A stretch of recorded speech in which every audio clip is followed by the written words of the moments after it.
পাড়া থানার অন্তর্গত আনাড়া গ্রাম পঞ্চায়েতের বাসুদেবপুর গ্রামে বুধবার সন্ধ্যা 7:30 নাগাদ একটি মাটির বাড়ির দেওয়াল চাপা পড়ে আহত হয় দুজন মহিলা। কয়েকদিন ধরে টানা নিম্নচাপের প্রভাবে ওই মাটির বাড়ির দেওয়ালটি ধসে পড়েছে বলে জানান স্থানীয়রা। এদিন সন্ধ্যায় ওই বাড়িতে দুইজন মহিলা ও একটি 2 বছরের বাচ্চা ছিল।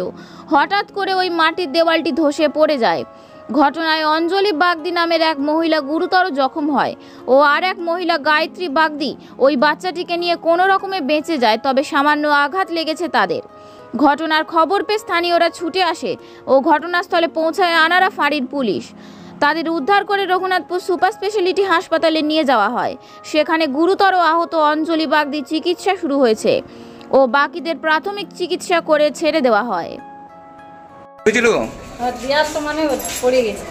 ঘরের দেয়াল? হ্যাঁ। মানে ঘরের ভিতরে ছিল কি? একা ছিল না আর কে ছিল? ওই যে পেশেন্ট আর ভর্তি ছিল ওই ছিল আর ওই ছেলেগুলো ছিল, বাচ্চা ছিল সঙ্গে, আর ওই বৌমা ছিল নাকি? দিয়ে কেউ ভর্তি হয়েছে কি?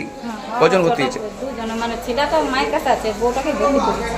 আর এই বাচ্চা এই ওনার মুখে লেগেছে নাকি? হাতে পায়ে পেটে ছিল। আপনাদের বাড়ি কোথায়?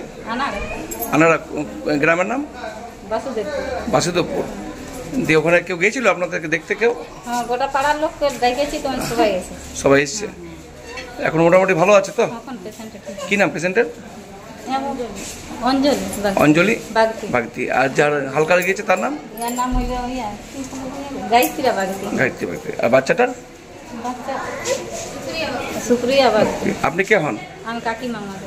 আপনার নাম? নমিতা বাগদি।